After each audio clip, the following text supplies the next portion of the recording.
박성진은 평생을 나무와 함께 살아온 사람이었다. 어린 시절부터 손에 못과 대패를 쥐고 살아왔고 굽은 허리와 거친 손마디는 세월의 증거였다. 그는 집과 가구를 지으며 가족을 먹여 살렸고 그 속에서 작은 자부심을 느꼈다. 화려한 학문도 넉넉한 집안도 없었지만 자신이 땀으로 쌓아 올린 목수의 삶은 분명 정직한 길이었다. 아내가 살아있을 때는 늘 따뜻한 저녁밥이 기다리고 있었다. 허름한 시골집의 흙냄새 속에서도 두 사람은 서로에게 기둥이 되어 주었다. 그러나 몇 해 전 아내가 병으로 세상을 떠나자 집은 삽시간에 비어버린 듯했다. 마당의 감나무는 여전히 열매를 맺었지만 함께 나누어 먹을 사람이 사라지자 달콤함조차 쓸쓸함으로 변했다. 이제 성진의 곁에는 아들 윤호가 전부였다. 아들은 시골을 떠나 도시로 가서 대학 교수가 되었고 누구에게나 존경받는 위치에 서 있었다. 성진은 아들의 성공을 자랑스럽게 여겼다. 나는 평생 나무만 다뤘지만 내 아들은 책을 다루는구나. 아버지의 손에 굳은 살이 패일 때 아들은 도서관에서 논문을 읽었다. 두 사람의 길은 달랐으나 그 끝이 이어져 있다는 사실이 성진에게 큰 위안이었다. 그러나 세월은 누구에게나 무심하게 흐른다. 허리 통증이 점점 심해지더니 결국 수술대에 오르게 되었다. 긴 시간 마취해서 깨어날 때 아들은 병실 옆에서 그의 손을 꼭 잡고 있었다. 그 손길은 든든했지만 동시에 애처로웠다. 성진은 속으로 이제 내가 아이짐이 되는구나 하고 생각했다.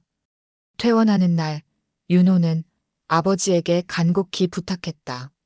아버지, 당분간 저희 집에서 같이 지내세요. 혼자 계시면 위험해요. 성진은 처음엔 고개를 저었다. 내가 왜 너희 집에 가냐?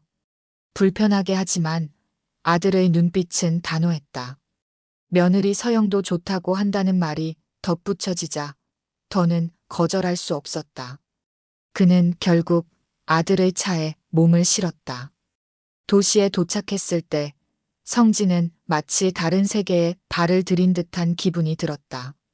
높은 빌딩과 번쩍이는 간판, 사람들의 바쁜 발걸음은 시골의 느린 시간과는 전혀 달랐다. 윤호가 마련한 아파트는 깔끔하고 세련됐지만 그 안에는 묘한 냉기가 흘렀다.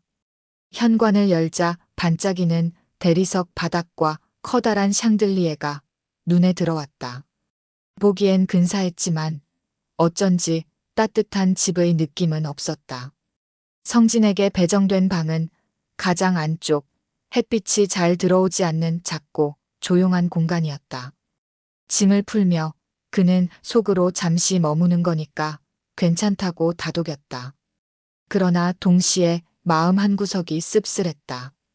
자신이 낡은 가구처럼 구석으로 밀려난 것은 아닐까 하는 생각이 불쑥 고개를 들었다. 첫날 밤 성진은 잠을 이루지 못했다. 낯선 도시의 소음이 창문을 타고 들어왔고 방은 아무리 누워 있어도 편안하지 않았다. 아내와 함께 살던 낡은 집에서는 삐걱대는 마룻바닥 소리조차 자장가처럼 들렸는데 이곳의 정적은 차갑게만 느껴졌다. 그는 천장을 바라보며 이곳에서 잘 지낼 수 있을까? 하고 스스로에게 물었다. 다음 날 아침 그는 오랜 습관처럼 일찍 일어나 주방으로 향했다. 허리 통증이 남아 있었지만 몸은 여전히 새벽에 깨어났다. 냉장고를 열자 반짝이는 포장 속의 반찬들과 빵, 우유가 눈에 들어왔다. 그 속에 자신이 평생 익숙했던 된장이나 제철 채소는 보이지 않았다. 그는 순간적으로 내가 이 집에서 해줄 수 있는 게 뭘까 하는 생각에 잠겼다. 성진은 스스로에게 다짐했다. 내가 짐이 아니라 도움이 되어야 한다. 그렇게 해야만 아들과 며느리에게 눈치 보지 않고 살 수 있을 것 같았다. 그래서 다시 목수의 손길을 떠올렸다. 방 안의 작은 나무 상자를 들여다보며 그는 미소 지었다. 아내가 살아있을 때 늘 곁에 두던 대패와 조각칼이 여전히 남아 있었다. 이 낯선 공간에서 그가 할 수 있는 일은 여전히 나무를 다루는 일이었다. 그날 저녁 아들은 서류 가방을 내려놓고 피곤한 얼굴로 돌아왔다. 성진은 아들의 어깨를 바라보며 조용히 말했다. 윤호야, 고생 많다. 말은 짧았지만 그 속에는 세월의 무게와 깊은 애정이 담겨 있었다. 아들은 잠시 멈추더니 피식 웃으며 대답했다. 아버지, 이제 제가 고생할 차례죠. 성진은 그 말을 듣고 다시 마음을 다잡았다. 자신이 해야 할 역할은 분명했다. 나이가 들었어도 여전히 가족의 버팀목이 되어야 한다는 것. 그러나 그는 아직 몰랐다. 이 집에서의 새로운 생활이 단순한 휴식이 아니라 자신의 오랜 자존심을 시험하는 무대가 될 것이라는 사실을. 아들의 집에서의 생활은 처음에는 낯설었지만 곧 익숙해질 줄 알았다. 그러나 며칠이 지나자 성진은 자신이 손님으로만 머물고 있다는 사실을 실감하기 시작했다. 아침마다 그는 일찍 눈을 떴다. 목수 시절 습관은 여전히 그의 몸에 남아 있었다. 하지만 도시의 아파트는 닭 울음소리도 이슬 내린 풀냄새도 없었다. 그 대신 창밖으로는 자동차 경적과 사람들의 분주한 발걸음이 들려왔다.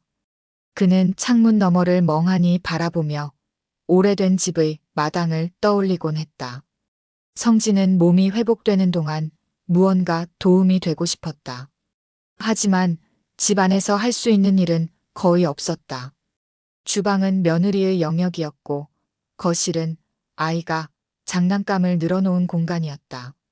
그는 조심스레 작은 일들을 찾아 나섰다. 낡은 의자의 삐걱거림을 고치고 헐거운 방문 손잡이를 조여보았다. 손끝에 남은 나무의 감촉은 여전히 그에게 위안이 되었지만 며느리의 시선은 달랐다. 아버님, 굳이 그렇게 안 하셔도 돼요. 다 불러서 고치면 되는데요. 서영의 말은 공손했지만 말투에는 은근한 거리가 있었다. 음식은 더 큰 문제였다. 성진은 평생 된장국과 밥으로 하루를 시작했지만 이 집의 아침은 빵과 커피였다. 그는 한 번 오랜만에 된장찌개를 끓여보았다. 멸치 육수를 내고 손에 익은 된장을 풀자 구수한 냄새가 집안을 채웠다. 그 순간 성진은 마치 아내가 살아 돌아온 듯한 착각에 빠졌다. 그러나 그 행복은 오래가지 않았다. 며느리가 인상을 찌푸리며 창문을 열어젖히자 차가운 공기가 거실을 파고들었다. 저는 냄새에 예민해서요. 죄송해요. 그녀는 웃으며 말했지만 성진의 마음에는 깊은 상처가 남았다. 아들은 곁에서 애써 분위기를 중재하려 했지만 결국 아무 말도 하지 못했다. 성진은 더 이상 주방에 들어가지 않았다. 자신이 괜히 불편을 만드는 존재가 된 것 같았다. 그는 방에 틀어박혀 시간을 보내거나 근처 공원을 산책하는 것으로 하루를 채웠다. 그러나 산책길에서도 낯설음은 지워지지 않았다. 도시의 나무들은 뿌리 깊은 숲의 나무와는 달랐고 인공적으로 심어진 화단의 꽃들은 어디선가 본 광고의 배경처럼 생기 없는 느낌을 주었다. 며느리와의 작은 충돌은 사소한 것에서 시작되었지만 점차 빈번해졌다. 텔레비전 채널을 고를 때, 손주의 장난감을 치워줄 때, 집안 청소 방식까지 모든 것이 충돌의 씨앗이 되었다. 성진은 불필요한 갈등을 피하려 했으나 마음속 불편함은 쌓여만 갔다. 그가 가장 괴로웠던 순간은 손주와의 관계가 서서히 멀어지는 것을 느낄 때였다. 처음에는 할아버지를 반기던 아이가 점점 그를 피하고 그의 손길을 거부하기 시작했다. 성진은 그것이 아이의 순수한 마음에서 비롯된 것이 아니라는 것을 직감했다. 밤이 되면 그는 잠들지 못하고 뒤척였다. 낯선 집의 정적 속에서 오래된 나무집의 삐걱거림을 그리워했다. 그는 스스로에게 물었다. 나는 왜 이곳에 와 있는가? 아들을 돕기 위해서, 아니면 나 스스로가 혼자 있는 게 두려워서? 답은 쉽게 나오지 않았다. 다만 확실한 것은 이 집에서 자신이 점점 더 설 자리를 잃고 있다는 사실이었다.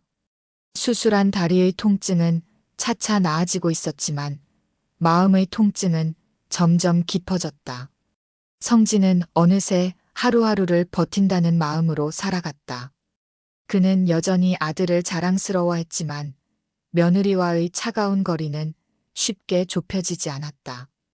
아들이 두 사람 사이에서 어쩔 줄 몰라 하는 모습은 오히려 그를 더 고통스럽게 했다. 성진은 천천히 깨닫고 있었다. 가족이라 믿었던 울타리도 때로는 차가운 벽이 될 수 있다는 사실을. 그리고 그 벽 앞에서 자신이 얼마나 작아지고 있는지를. 그러나 아직 그는 모든 것을 체념하지 않았다. 마음속 어딘가에는 여전히 버팀목으로 남아야 한다는 고집이 남아 있었다. 하지만 그것이 과연 이 집에서 가능할까? 그 질문이 밤마다 그의 가슴을 무겁게 눌렀다. 성진의 마음속 균열은 시간이 지날수록 더 깊어졌다. 며느리 서영과의 갈등은 이제 일상의 일부가 되었고 아들 윤호는 그 틈에서 늘 곤란한 얼굴만 하고 있었다. 성진은 말하지 않았지만 아들의 침묵이 며느리의 날선 태도보다 더 쓰라렸다.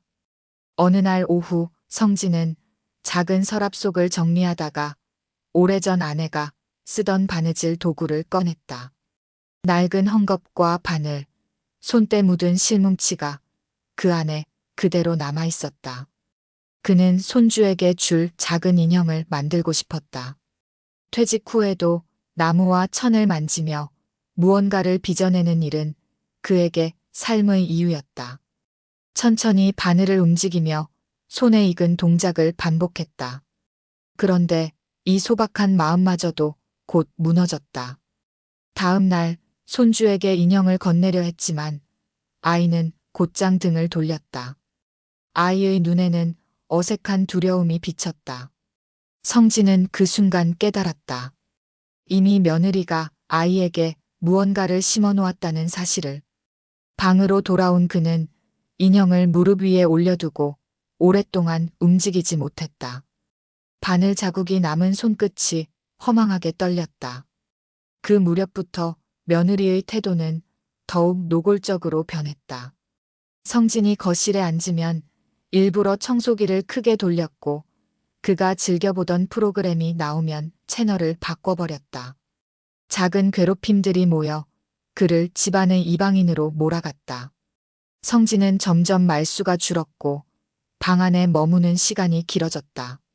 결정적인 날은 몸이 약해져 있던 어느 저녁이었다. 며칠 전부터 이어진 몸살 기운에 도무지 식욕이 나지 않았고 약을 먹어도 나아지지 않았다. 그는 방 안에 누워 있으면서도 누군가 다가와 괜찮으세요라고 물어주기를 은근히 기다렸지만 그 말은 끝내 들리지 않았다. 아들 부부는 외출을 준비하며 화려하게 치장했고 성진은 이불을 덮은 채 그 모습을 지켜볼 수밖에 없었다. 문이 닫히자 방 안은 다시 깊은 정적에 잠겼다. 그날 밤 허기가 참을 수 없을 만큼 몰려왔다. 그는 힘겹게 몸을 일으켜 주방으로 나갔다. 냉장고 속 반찬은 이미 상하기 시작했고 먹을 만한 것은 없었다. 그러다 눈에 들어온 것이 한쪽 구석에 있던 라면 봉지였다. 건설 현장에서 배고픔을 달래던 시절 아내와 함께 웃으며 나눠 먹던 추억이 스쳤다. 성진은 조용히 냄비에 물을 올렸다. 물이 끓고 면발이 익어가며 퍼져나오는 익숙한 냄새가 순간 마음을 위로했다. 그는 작은 밥상 위에 라면을 올리고 바닥에 앉아 숟가락을 들었다.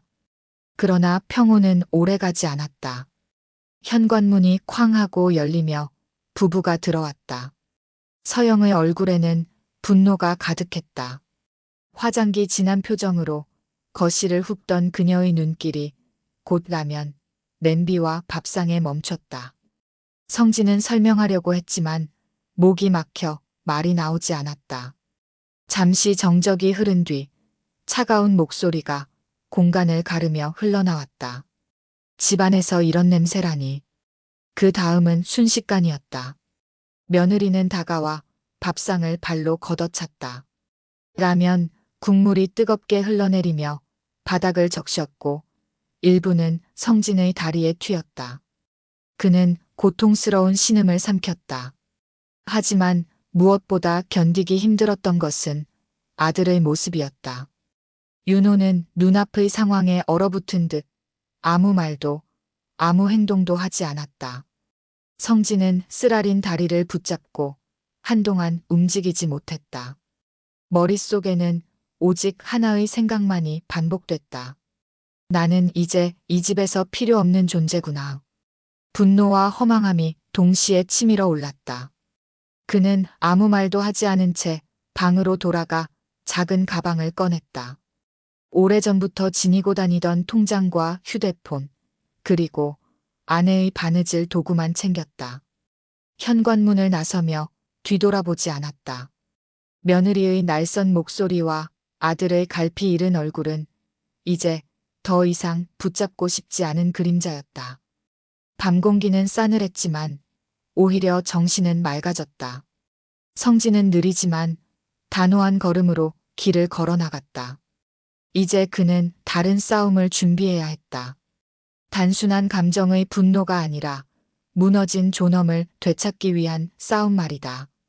박성진이 아들 집을 떠난 뒤 그의 발걸음은 곧장 허름한 여관으로 향하지 않았다. 평생 땀 흘려 모은 돈과 그 누구도 모르게 준비해둔 안전장치가 있었기 때문이다. 그는 오래전부터 예감하고 있었다. 며느리 서영의 차가운 눈빛에서 언젠가 이 집이 무너질 날이 올 것이라는 불길함을. 그가 향한 곳은 도심 한복판의 호텔이었다. 평생 처음 묵는 호화로운 스위트룸이었지만 성진은 과시나 쾌락을 위해서가 아니라 자신을 단단히 추스르기 위한 공간으로 선택했다. 붕대를 감은 다리를 소독하며 그는 차가운 결심을 되새겼다. 이번에는 결코 물러서지 않겠다고. 침대 옆 테이블 위에는 두툼한 서류 봉투가 놓여 있었다. 몇 해 전 아들에게 집을 사주면서도 증여가 아닌 차용증 형식으로 남겨둔 문서였다. 공증까지 맞춰 법적 효력을 갖춘 언젠가를 대비한 장치였다. 성진은 그 종이 위에 손바닥을 얹으며 낮게 숨을 내쉬었다. 그저 불길한 예감 때문에 준비했던 서류가 이제는 아들을 일깨울 마지막 끈이 되리라. 다음 날 그는 오랜 지인인 변호사에게 연락했다. 평생 회사를 함께 지켜온 법률 고문이자 친구 같은 존재였다. 변호사는 성진의 이야기를 조용히 듣고 나서 법은 느리지만 반드시 움직인다며 확신에 찬 표정을 지었다. 두 사람은 곧바로 내용 증명 발송과 증거 수집을 시작했다. 병원에서 발급받은 화상 진단서, 며느리의 모욕적인 행동을 녹음한 파일, 아들에게 무시당했던 모든 정황이 하나하나 기록으로 남겨졌다. 시간은 느리게 흘렀다. 그러나 성진의 준비는 철저했다. 그는 직접 움직이지 않고 오히려 조용히 모든 것을 지켜보며 서류와 증거를 쌓아갔다. 폭풍 전야의 고요가 오히려 그를 더욱 단단하게 만들었다. 아들 부부에게서 걸려오는 수십 통의 전화는 단 한 번도 받지 않았다. 문자로 쏟아지는 변명과 사과도 모조리 삭제했다. 이미 지나간 신뢰와 애정은 되돌릴 수 없었으니 차라리 냉정하게 거리를 두는 것이 더 필요했다. 며칠 뒤 며느리 서영은 당황한 기색으로 변호사를 향해 억지를 부렸다. 서류 따위는 가족 간의 단순한 지원일 뿐이라며 차용증은 의미 없다고 목소리를 높였다. 하지만 성진은 그 모든 과정을 지켜보며 오히려 씁쓸한 웃음을 지었다. 현실을 직시하지 못하는 그들의 태도가 결국 더 깊은 수렁으로 이끌 뿐이라는 걸 알았기 때문이다. 그 무렵 그는 또 다른 한 사람을 불렀다. 과거 함께 일했던 회사 감사팀장이자 지금은 작은 흥신소를 운영하는 최 부장이었다. 성진은 서영의 과거와 현재를 조용히 조사해달라 부탁했다. 그가 짐작했던 대로 서영의 삶은 겉모습과 달리 무너져 있었다. 명품과 여행으로 쌓인 카드빚, 친정의 부도 위기, 감당 못할 대출과 사채. 모든 것이 보고서 속에 적나라하게 기록되어 있었다. 성진은 서류를 읽으며 깊은 숨을 내쉬었다. 분노보다는 안타까움이 컸다. 아들 윤호가 지난 몇 년을 저런 여자와 함께 살아왔다는 사실, 그리고 그 속임수 속에서 아버지를 원망하며 등을 돌렸다는 사실이 더 아프게 다가왔다. 그러나 이제는 흔들리지 않았다. 진실이 드러난 이상 더 이상 물러설 이유도 없었다. 그는 스스로에게 다짐했다. 이번 싸움은 단순히 돈을 되찾기 위한 것이 아니다. 아들을 구해내고 잃어버린 존엄을 되찾기 위한 마지막 싸움이다. 그리고 그 싸움의 무대는 감정이 아닌 법정이 될 것이다. 성진은 창가에 서서 도심의 야경을 내려다봤다. 불빛이 점점 번져가는 도시 위로 차갑고도 고요한 바람이 불어왔다. 이제 곧 폭풍이 시작될 것이었다. 그는 잔잔한 미소를 지으며 속으로 중얼거렸다. 이제 준비는 끝났다. 재판정의 공기는 무겁고 차가웠다. 판사의 단호한 판결문이 낭독되던 순간 박성진은 긴 숨을 내쉬었다. 며느리 서영과 아들 윤호는 법 앞에 패배자로 서 있었고 그들의 눈빛에는 절망과 공포가 교차하고 있었다. 성진은 아무런 표정도 짓지 않았다. 승리의 기쁨이 아닌 마땅히 거쳐야 할 절차가 끝났다는 냉정한 확인만이 있을 뿐이었다. 판결 이후 성진은 즉시 법적 절차를 밟았다. 아들 부부의 집은 압류되었고 곧 경매로 넘어갔다. 화려하게 장식되었던 아파트는 이제 차가운 법원의 빨간 딱지로 덮였다. 서영은 빚더미 속에서 이리저리 도망다니며 고개를 숙여야 했고 윤호는 무너져가는 삶의 무게를 홀로 견뎌야 했다. 성진은 멀찍이 서 그 과정을 지켜보며 마음을 굳게 다잡았다. 이는 복수가 아니라 그들이 반드시 마주해야 할 대가였다. 시간이 흘러 경매 절차가 마무리되자 성진은 직접 아파트를 낙찰받았다. 다시 손에 쥔 열쇠는 무겁고 차가웠다. 집 안에 들어서자 빈 벽과 텅 빈 방들이 그동안의 기억을 되살려냈다. 거실 구석, 며느리가 발로 찼던 밥상 자리가 특히 눈에 밟혔다. 그는 그 자리에 가만히 앉아 눈을 감았다. 이제 분노는 없었고 오직 지나간 시간을 정리하려는 담담함만이 남아있었다. 한편 윤호의 삶은 완전히 무너졌다. 직장에서 쫓겨나고 신용불량자로 등록되면서 그는 작은 고시원 방을 전전했다. 성진은 직접 다가가진 않았지만 조용히 소식을 전해들었다. 아들은 낮에는 막노동, 밤에는 대리운전을 하며 빚을 조금씩 갚고 있었다. 초라하고 외로운 삶이었지만 그 속에서 아들은 점점 단단해지고 있었다. 성진은 아들의 고통이 오히려 성장의 밑거름이 될 것이라 믿었다. 몇 달이 지나 어느 가을날 윤호가 공원에서 성진을 불러냈다. 그동안 초라했던 모습과 달리 그의 눈빛은 어딘가 달라져 있었다. 초췌했지만 단단했고 더 이상 흔들리지 않는 결의가 담겨 있었다. 윤호는 무릎을 꿇고 울며 잘못을 고백했다. 하지만 성진은 곧장 용서를 말하지 않았다. 대신 작은 봉투 하나를 건네며 이제 내 힘으로 다시 일어나라라는 뜻을 남겼다. 그것은 마지막 기회이자 아들에게 준 과제였다. 1년의 시간이 더 흘렀다. 어느 날 윤호는 옥탑방에서 성진을 불렀다. 좁고 낡은 방 안에는 손수 만든 밥상이 차려져 있었다. 김이 나는 김치찌개와 소박한 반찬들. 그것은 윤호가 땀 흘려번 돈으로 준비한 첫 식사였다. 성진은 숟가락을 들며 천천히 밥을 삼켰다. 그 맛은 눈물이 섞여 분간하기 어려웠지만 분명 평생 먹어본 그 어떤 음식보다 깊고 따뜻했다. 그날 밤 성진은 아들을 다시 아들로 받아들였다. 지난 세월의 상처와 배신은 사라지지 않겠지만 적어도 다시 함께 걸어갈 길이 열렸음을 느꼈다. 무너진 집은 돈으로 되찾았고 잃었던 아들은 다시 마음으로 되찾았다. 창밖으로 저녁 노을이 퍼져나갔다. 성진은 조용히 속삭였다. 라면 한 그릇에 무너졌던 삶이 결국 새로운 시작을 불러왔구나. 그는 다시금 목수의 손처럼 단단히 굳어진 두 손을 모아 잡았다. 이제 분노의 시대는 끝났다. 남은 것은 아들과 함께 다시 세워갈 평범하고도 단단한 사뿐이었다.